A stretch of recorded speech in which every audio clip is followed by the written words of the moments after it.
Hi everyone, and welcome back to Learn English with Podcast.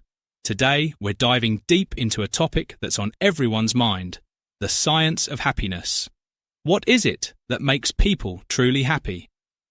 And how can we bring more happiness into our own lives? Joining me as always is Alex. Hi, James. Hello to all our listeners. This is such an exciting topic because happiness is something we all want, but it can be hard to figure out how to achieve it. Let's explore it together. And don't forget, we've prepared a PDF for this episode, full of useful tips and vocabulary to help with your learning. You can find it on our Telegram channel. We left the link in the description. To start, let's define happiness. What do you think happiness means, Alex? Well, I think it's more than just feeling good in the moment. It's about long-term satisfaction, isn't it? Exactly. Scientists describe happiness as having two main components: hedonic well-being, which is about pleasure and enjoying life, and eudaimonic well-being, which is about living a meaningful and purposeful life. Together, these create what's called subjective well-being. I like that. So happiness isn't just about smiling all the time, it's also about feeling fulfilled. That's right. Now, scientists have been studying happiness for decades, and they've found that it can actually be measured. One popular tool is the happiness index, which looks at factors like health, relationships, income, and even generosity. Oh, I've heard of that. Countries like Finland and Denmark always rank as the happiest in the world. Why is that, do you think? Great question. These countries prioritize things like work-life balance, social equality, and mental health support. For example, people in these places often have shorter working hours, strong social safety nets, and access to free or affordable healthcare. That's amazing. So, it seems like happiness is influenced by both personal and societal factors. But let's get into the personal side. What makes individuals happy? One of the most common questions is, does money buy happiness? What's your take on that? I'd say money helps up to a point. If you don't have enough to cover your basic needs like food, shelter, or healthcare, it's hard to be happy. But after that, more money doesn't always mean more happiness. You're spot on. Research shows that once you reach a comfortable income level enough to feel secure, having more money doesn't significantly increase happiness. Instead, people often find more joy in spending money on experiences, like traveling, rather than material things. That's so true. Experiences create lasting memories and often bring us closer to other people. Speaking of other people, relationships are one of the biggest predictors of happiness. Did you know that a Harvard study, which started over 80 years ago, found that strong social connections are the key to a happy life? That's fascinating. So having close friends, family, or even a supportive community can make a big difference. Absolutely. Relationships give us emotional support and a sense of belonging. On the flip side, loneliness can have serious effects on mental and physical health.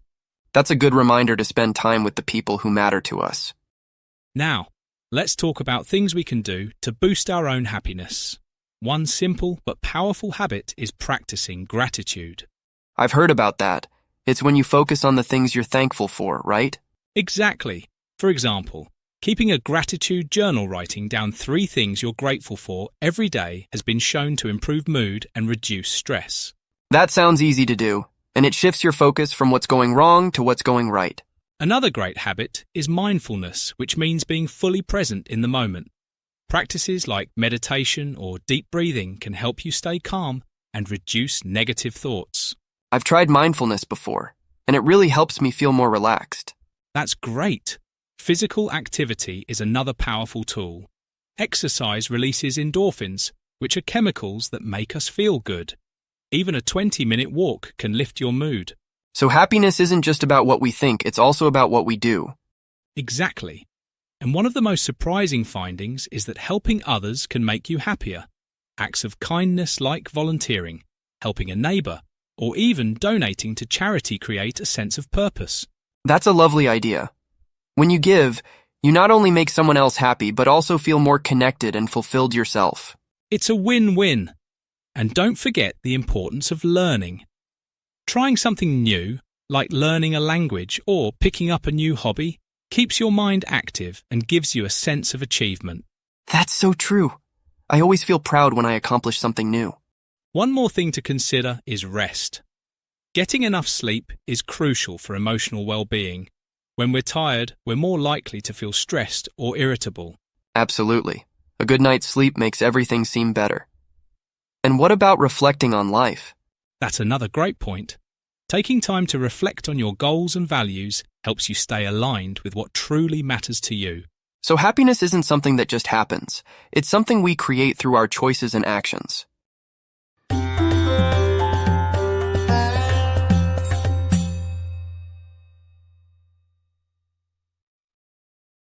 Let's do a quick recap of some useful words we talked about today. Eudaimonic well-being. Happiness derived from living a meaningful and purposeful life. Example: volunteering at a charity or working towards a personal goal increases your eudaimonic well-being.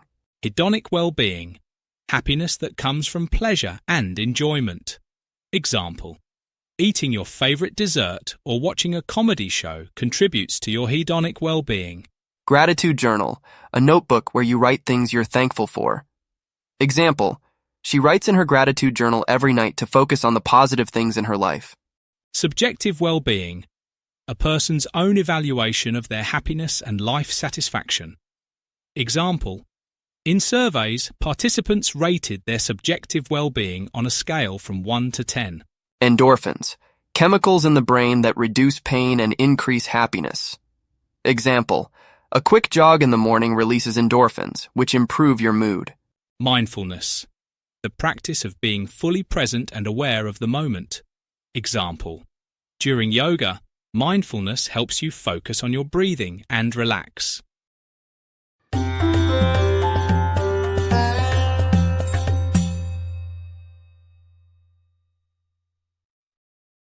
Now let's understand the topic better by answering some questions.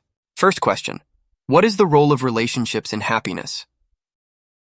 Relationships play a key role in happiness because they provide emotional support, a sense of belonging, and social connection.